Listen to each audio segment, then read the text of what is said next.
मैंने यूट्यूब को as a business लिया है। मतलब मेरे 5-6 चैनल चल रहे थे और अभी भी कुछ चल रहे हैं। और मैंने अपने साथ नीचे मतलब टीम में 4 लोग रखे थे, मतलब ताकि एज अ एक्सपैंड कर पाऊँ।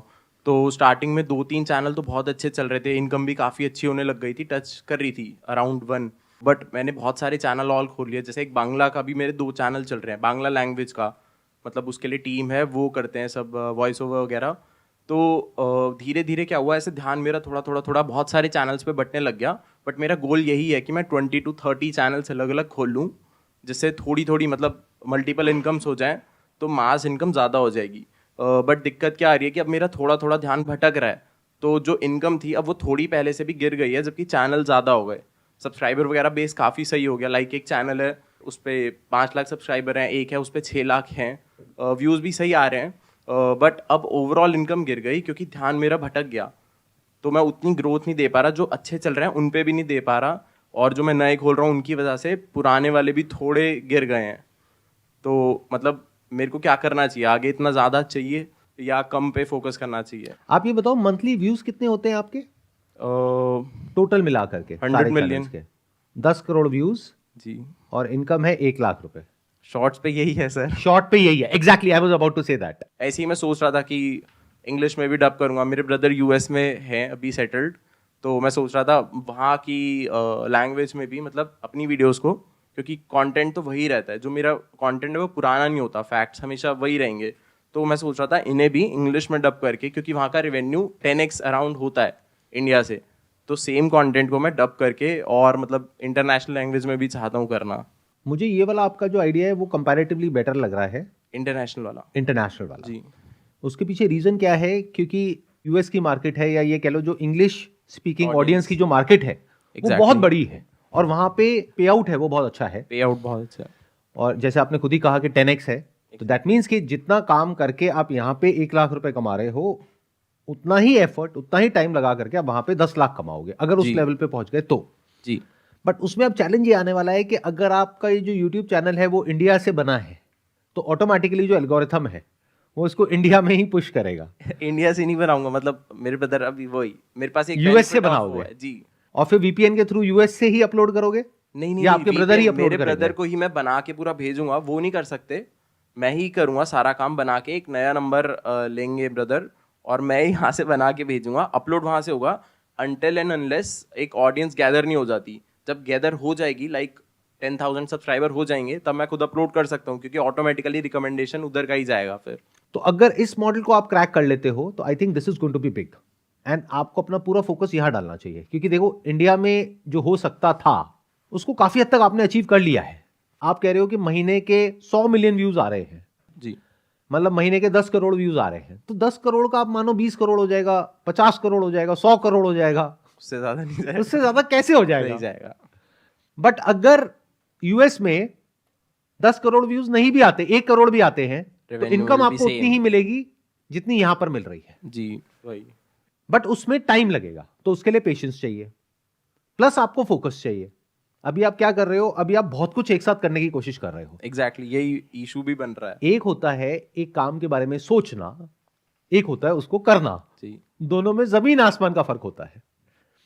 और एंटरप्रेन्योरशिप में सबसे बड़ा चैलेंज पता है क्या होता है? करना। करना नहीं, नहीं करना। ओके।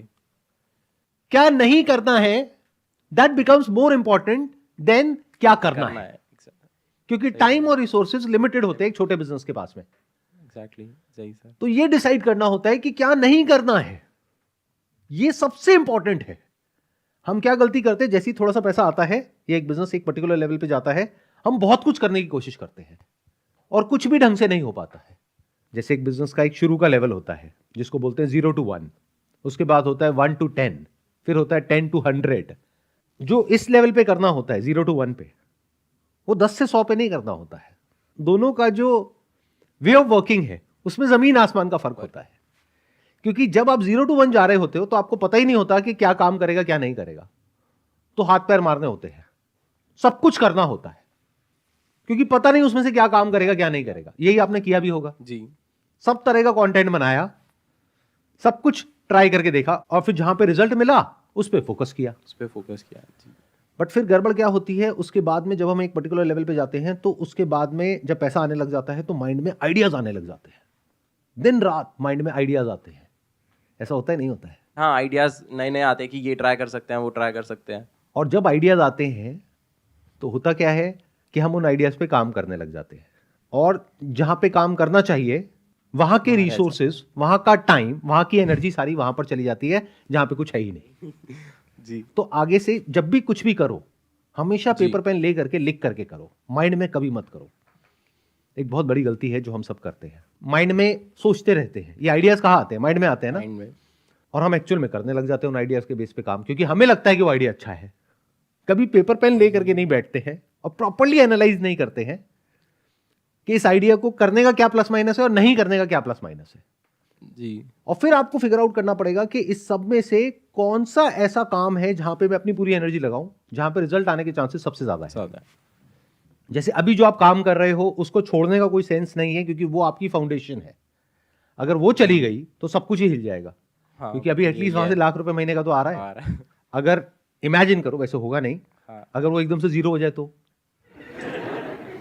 है ना, दिल दुख दुख होने लग गया ना। हाँ सर, हाँ। होता ही है। लेकिन ऐसा नहीं है कि वो जीरो नहीं हो सकता है। एग्जैक्टली हो सकता है। बहुत सारे लोगों के साथ में हो रहा है। जो कंटेंट की दुनिया है वो चेंज होती है, तो बहुत सारे क्रिएटर्स जो एक टाइम पे रेलेवेंट थे वो बाद में रेलेवेंट नहीं होते। सैचुरेशन जैसे आज आप शॉर्ट्स बना रहे हो, क्यों? भी चल रहे हैं और कंटेंट अभी लोग देख रहे हैं वैसा। क्योंकि अभी ये जो कंपनीज हैं इनका फोकस यहां पर है। जिस दिन इनका फोकस कहीं और गया उस दिन आपको पता भी नहीं लगेगा रातों रात ये क्या हो गया।